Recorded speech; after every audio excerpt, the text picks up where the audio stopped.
வணக்கம். நான் கலாமணி பேசுறேன். சிவகாமியின் சபதத்தோட 3வது அத்தியாயத்தை பார்க்கலாம். மதம் பிடிச்ச யானை மேல வேலை எறிஞ்சா அதனோட விளைவு என்னவா இருக்குங்கிறத பரஞ்சோதி நல்லா தெரிஞ்சு வச்சிருந்தான். அதனால யானை தன்னோட பக்கம் திரும்புறத பார்த்த உடனே பல்லக்கு இருந்த திசைக்கு எதிர் திசையில வேகமா ஓட ஆரம்பிச்சான். யானை தன்னோட பெரிய உடம்ப முழுசும் திருப்புறதுக்குள்ளேயே அவன் ரொம்ப தூரம் ஓடிட்டான். ஓடிக்கிட்டே திரும்பி பார்த்தப்ப யானை பயங்கரமா பிளிரிக்கிட்டே அவனை பார்த்து வேகமா ஓடி வந்துகிட்டு இருந்தது. உடனே அங்க தெரிஞ்ச ஒரு சந்தில திரும்பி ஓட ஆரம்பிச்சான். கொஞ்ச நேரம் திரும்பி பார்க்காமலேயே ஓடுனான். பிறகு மறுபடியும் ஒரு விசாலமான ஒரு பெரிய வீதிக்கு அவன் வந்திருந்தது தெரிஞ்சது. தனக்கு எதிரில் 5-6 கும்கி யானைங்களை யானை பாகன்க வேகமா ஓட்டிக்கிட்டு வரத பார்த்து தெருவோட ஓரத்துல ஒதுங்கினான். மத யானையை கட்டுப்படுத்தி கூட்டிக்கிட்டு போறதுக்காக தான் இந்த கும்கி யானைங்கெல்லாம் போகுதுன்னு தெரிஞ்ச உடனே ஓடுறத நிறுத்திட்டு மெதுவா நடக்க ஆரம்பிச்சான். பரஞ்சோதிக்கு அப்பதான் அவனோட உடம்பு பத்தின நினப்பு வந்தது. அவனோட நெஞ்சு படபடன்னு அடிச்சுக்கிட்டு இருந்தது. உடம்பெல்லாம் வேர்த்து சொட்ட நனைஞ்சிருந்தான். ஏற்கனவே நாளெல்லாம் நடந்து வந்ததால ரொம்ப களைப்பா இருந்தான். இப்ப ரொம்ப வேகமா ஓடி வந்ததால அவனோட களைப்பு இன்னும் அதிகமா இருந்தது. காலெல்லாம் தடுமாறி உடம்பு நடுங்குச்சு. கொஞ்ச நேரம் உட்காராம மேல நடக்க முடியாதுன்னு தோணுச்சு. வீதி ஓரத்துல தெரிஞ்ச சுமைதாங்கிக்கு பக்கத்துல போய் அது மேல உக்காந்தான். வானத்துல பூரண சந்திரன் தெரிஞ்சது. தென்றல் காத்து மெல்ல மெல்ல களைச்சு போயிருந்த அவன் உடம்பு மேல பட்ட உடனே உடம்போட களைப்பு கொஞ்சம் கொஞ்சமா நீங்க ஆரம்பிச்சுது. உடம்போட களைப்பு நீங்க உள்ளம் யோசனை செய்ய ஆரம்பிச்சுது. நாம வந்த காரியம் என்ன, செஞ்ச காரியம் என்ன அப்படின்னு நினைக்கிறப்ப பரஞ்சோதிக்கே வியப்பா இருந்தது. அந்த மதையான மேல அந்த சமயம் வேலை எறியணும்னு தனக்கு ஏன் தோணுச்சு? அதுகிட்ட சிக்கி இருந்தா தன்னோட கதி என்ன ஆயிருக்கும்? தன் மேல உயிரையே வச்சிருக்கிற தன்னோட அருமையான அம்மாவை மறுபடியும் பார்க்க முடியாமையே போயிருக்குமே அப்படின்னு யோசிச்சான். பல்லக்குல இருந்த இளம் பொண்ணோட முகமும் பெரியவரோட முகமும் பரஞ்சோதியோட மனக்கண் முன்னால தெரிஞ்சது. ஆமா, மத யானையால அவங்களுக்கு எந்த ஆபத்தும் வரக்கூடாதுன்னு தான் அந்த சமயம் வேலை எடுத்து வீசினான். அவங்க யாரா இருப்பாங்க? ஒருவேளை அரங்கேற்ற நடுவுல நின்னு போனதை பத்தி ஜனங்க பேசிக்கிட்டாங்களே, அந்த சிவகாமி அம்மைதானோ அந்த இளம் பொண்ணு? பெரியவரு அவளுடைய அப்பா ஆயனரா இருக்குமோ? இந்த மாதிரியே யோசிச்சுக்கிட்டே பரஞ்சோதி சுமைதாங்கியோட மேடை மேல சாஞ்சான். அவனையும் அறியாம அவனுடைய கண்கள் மூடிக்கிச்சு. பரஞ்சோதி ஆழ்ந்த நித்திரைக்கு போனான். மின்னல் மின்ற நேரத்துல மதையான மேல ஒரு இளம்பிள்ளை வேலை எரிஞ்சதையும் யானை திரும்பி அவனை துரத்திக்கிட்டு போனதையும் பல்லக்குல இருந்த பெரியவரும் இளம் பொண்ணும் பார்த்துக்கிட்டு இருந்தாங்க. அந்த வாலிபனோட தைரியமும் துணிச்சலும் அவங்களுக்கு ரொம்ப வியப்பா இருந்தது. அந்த பிள்ளைக்கு எந்த ஆபத்தும் வராம இருக்கணுமே அப்படின்னு அவங்க நினைச்சாங்க. அவனுக்கு என்ன ஆயிருக்கும் அப்படின்னு தெரிஞ்சுக்கிற ஆர்வத்துல பல்லக்குல இருந்து இறங்கி பரபரப்போட வெளியே வந்தாங்க. அந்த சமயம் அந்த விசாலமான வீதியில ஒரு ஈக்காக்கா கூட கிடையாது. பல்லக்குல இருந்து இறங்கின பெரியவரு அந்த இளம் பொண்ணோட முதுகுல கைய வச்சு அணைச்சிக்கிட்டே அன்பான குரல்ல, பயமா இருக்குதா சிவகாமி அப்படின்னு கேட்டாரு.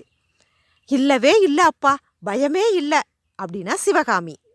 பிறகு அவ, நல்ல சமயத்துல அந்த வாலிப மட்டும் வந்து யானைய திருப்பி இருக்காட்னா நம்மளோட கதி என்ன ஆயிருக்கும் அப்படின்னா, பல்லக்கு சுக்குநூறா உடஞ்சிருக்கும் அப்படின்னாரு அப்பா. ஐயோ அப்படின்னா அந்த இளம் பொண்ணு. அதுக்காக தான் பல்லக்கு தூக்குறவங்கள பல்லக்க கீழே வச்சுட்டு வேகமா ஓடச் சொன்னேன்.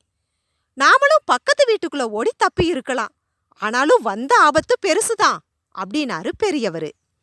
நாலா பக்கமும் செதறி ஓடின ஜனங்க கொஞ்ச நேரத்துக்கெல்லாம் ஒவ்வொருத்தரா திரும்பி வர ஆரம்பிச்சாங்க. வந்தவங்க எல்லாரும் அங்க நடந்ததை பத்தி ஏக காலத்துல பேச ஆரம்பிச்சாங்க. கொஞ்ச நேரத்துக்கு முன்னாடி அமைதியா இருந்த அந்த இடத்துல கலகலன்னு பேசுற சத்தம் கேட்க ஆரம்பிச்சுது. ஆஹா, ஆயனரும் அவருடைய பொண்ணுமா, நல்ல வேளை, கடவுள் காப்பாத்துனாரு அப்படின்னாங்க. கடவுள் காப்பாத்துனார்னாலும் அந்த வீர வாலிபனோட உருவத்துல வந்துதானே காப்பாத்துனாரு. அந்த பிள்ளை யாரா இருக்கும்? அவனோட கதி என்ன ஆயிருக்கும்? இத பத்தி தான் ஆயனரும் அவருடைய பொண்ணும் யோசிச்சுக்கிட்டே இருந்தாங்க. ஆனாலும் அந்த இளம் பிள்ளைய பத்தி அவங்களுக்கு தகவல் சொல்லக்கூடியவங்க அங்க யாருமே இல்ல. ஆயனர் யானை கடைசியா நின்ன இடத்துக்கு பக்கத்துல போனாரு. அங்க யானையோட கால்ல மிதிபட்டு முறிஞ்சு கிடந்த வேலை கையில எடுத்துக்கிட்டாரு. இன்னும் கொஞ்சம் தூரத்துல அவிழ்ந்து கிடந்த மூட்டையையும் கட்டி எடுத்துக்கிட்டு பல்லக்கு கிட்ட வந்தாரு. சிவகாமி அந்த முறிஞ்ச வேலை வாங்கி வியப்பா பார்த்தா. ஆயனர், சிவகாமி, இங்க நிக்கிறதுல எந்த பிரயோஜனமும் இல்ல, நாம போலாம், எல்லா விவரமும் நாளைக்கு காலையில தானா தெரிய வந்துரும் அப்படின்னாரு.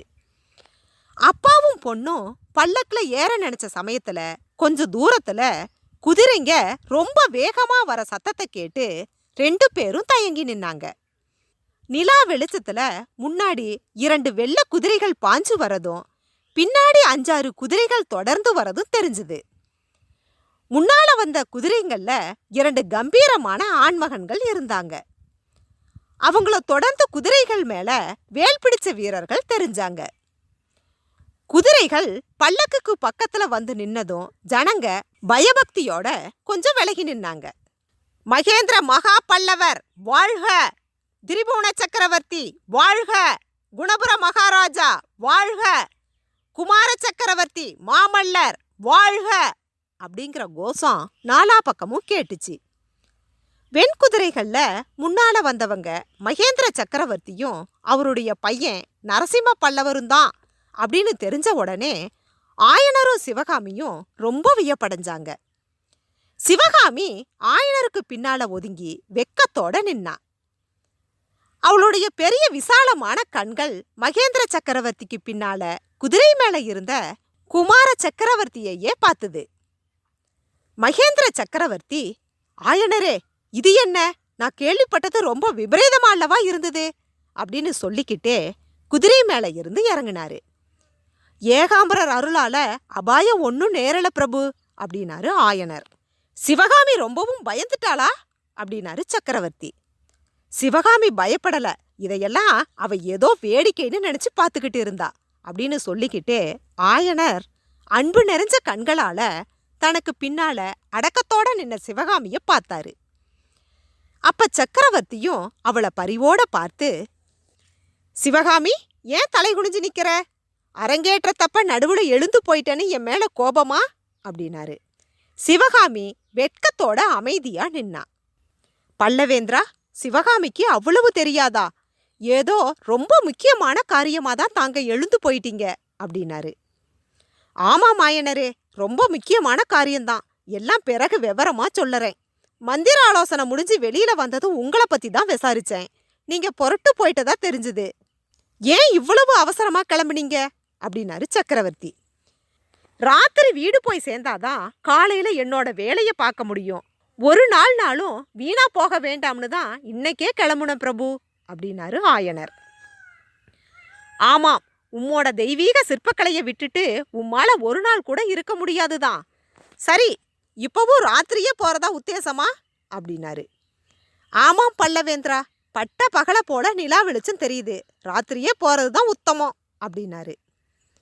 இந்த வெண்ணிலாவை பார்த்தா எனக்கு கூட உம்மோட வரணும்னு தான் தோணுது. ஆனா அது முடியாத காரியம். நாளைக்கு அல்லது நாளை மறுநாள் வர்றேன் அப்படின்னு சொல்லிக்கிட்டே சக்கரவர்த்தி திரும்பி பார்த்தாரு. அப்ப சக்கரவர்த்திக்கு பின்னால இன்னொரு வெண் குதிரை மேல இருந்த நரசிம்ம பல்லவர் வெகு லாவகமா குதிரை மேல இருந்து கீழே குதிச்சு சக்கரவர்த்திக்கு பக்கத்துல வந்து, அப்பா, யானை மேல வேலை எறிஞ்ச அந்த வாலிபனை பத்தி விசாரிக்கவே இல்லையே அப்படின்னு சொல்லிட்டு ஆயனரை பார்த்து, அந்த வாலிபன் யாரு? அவன் எங்க போனா? உங்களுக்கு ஏதாவது தெரியுமா அப்படின்னு கேட்டாரு. அதுதான் தெரியலையே, வேலை எரிஞ்சதும் அவன் மின்னல போல மறைஞ்சிட்டான். ஆனா அப்படி மறைஞ்சதுனாலதான் அவன் உயிர் பிழைச்சான். தேசாந்திரம் வந்த பிள்ளை மாதிரி தெரிஞ்சது அப்படின்னாரு ஆயனர். குமார சக்கரவர்த்தி ஆயனர் கூட பேசிக்கிட்டு இருந்தப்ப அவரோட கண்கள் மட்டும் ஆயனருக்கு பின்னாடி இருந்த சிவகாமியவே பார்த்துது. நரசிம்மவர்மர் கொஞ்சம் தூரத்துல குதிரை மேல இருந்தப்ப அவரையே பார்த்துக்கிட்டு இருந்த சிவகாமி இப்ப அவர் பக்கமே திரும்பாம பூமிய பார்த்துக்கிட்டு நின்னா. தரையில அவ பக்கத்துல கொஞ்சம் முன்னாடி அவ கையில இருந்து நழுவுன முறிஞ்ச வேல் கிடந்தது. அத பார்த்த நரசிம்மவர்மர், சிவகாமி இது என்ன அப்படின்னு கேட்டுக்கிட்டே அவ பக்கத்துல போனாரு. சிவகாமி கொஞ்சம் பின்வாங்கி முறிஞ்ச வேலை தரையிலிருந்து எடுத்து அவர் பக்கம் நீட்டுனா. அத நரசிம்மவர்மர் வாங்கினப்ப அவருடைய கை விரல்கள் சிவகாமியோட விரல்கள்ல பட்டு இருக்கணும். தேள் கடிச்சவங்க மாதிரி 2 பேரும் அவசரமா விலகிக்கிட்டாங்க. நரசிம்மவர்மர் தம் உடம்புல ஏற்பட்ட படபடப்ப ஒருவாறு சமாளிச்சு அடக்கிக்கிட்டே ஆயனரை பார்த்து, உங்களை மத யானையோட கோபத்துல இருந்து காப்பாத்துனது இந்த வேல்தான ஆயனரே அப்படின்னு கேட்டாரு. ஆமாம் பல்லவ குமாரா அப்படின்னு ஆயனர் மேலும் ஏதோ சொல்றதுக்கு முன்னாடி மாமல்லர் அப்பாவை பார்த்து, அப்பா இந்த வேலுக்கு உடையவனை கட்டாயம் கண்டுபிடிக்கணும். அவன் மட்டும் நல்ல சமயத்துல இந்த வீர செயலை செய்யாட்னா பல்லவ சாம்ராஜ்யத்தோட மகா சிற்பியா அல்லவா இந்த நேரம் நாம இழந்திருப்போம் அப்படின்னாரு. அதுக்கு சக்கரவர்த்தி, மகா சிற்பிய மட்டும்தானா, பல்லவ சாம்ராஜ்யத்தோட தலை சிறந்த கலைவாணியும் அல்லவா இழந்திருப்போம் அப்படின்னாரு. அந்த வீரனை கட்டாயம் கண்டுபிடிக்கணும். இவங்க இப்ப புறப்பட்டு போகட்டும், ஏற்கனவே நேரம் ரொம்ப அதிகமாயிடுச்சு அப்படின்னு சொல்லிக்கிட்டே சிவகாமிய பார்த்து, குழந்தாய் உன்னுடைய ஆட்டம் இன்னைக்கு அற்புதமா இருந்தது, முழுசும் பார்க்க முடியாம தான் போயிடுச்சு அப்படின்னாரு. பிறகு அவளோட அப்பாவை பார்த்து, ஆயனரே உம்மோட பேச நிறைய விஷயங்கள் இருக்குது, சீக்கிரத்துல மாமல்லபுரத்துக்கு வரேன், இப்ப ஜாக்கிரதையா போயிட்டு வாங்க அப்படின்னாரு. அங்க தான் நிக்கிற வரைக்கும் ஆயனரும் அவருடைய பொண்ணும் பல்லக்குல ஏற மாட்டாங்க அப்படிங்கறத தெரிஞ்ச சக்கரவர்த்தி வேகமா போய் குதிரை மேல ஏறினாரு. நரசிம்மவர்மரும் தன்னுடைய குதிரை மேல ஏறிக்கிட்டாரு. குதிரைகள் புறப்படுறதுக்கு முன்னாடி மகேந்திர பல்லவர் தனக்கு பின்னால நின்ன வீரர்கள்ல ஒருவனை சைகையால கூப்பிட்டு, வெளியூர்ல இருந்து புதுசா வந்த இளைஞன் யாரா இருந்தாலும் இன்னைக்கு ராத்திரியே அவனை பிடிச்சு வச்சிருந்து நாளைக்கு காலையில அரண்மனைக்கு கூட்டிக்கிட்டு வரணும். நகர்காப்பு தலைவனுக்கும் இந்த கட்டளைய உடனே தெரியப்படுத்து அப்படின்னு ஆணையிட்டாரு. சக்கரவர்த்தியும் குமாரரும் அங்கிருந்து போனதும் ஆயனரும் சிவகாமியும் தங்களோட பல்லக்குல ஏறி உக்காந்தாங்க. காவலாளிகள் புடைசூழ பல்லக்கு காஞ்சி கோட்டையோட கீழ்வாசலை நோக்கி போச்சு. மீண்டும் 4வது அத்தியாயத்துடன் விரைவில் சந்திப்போம். வணக்கம்.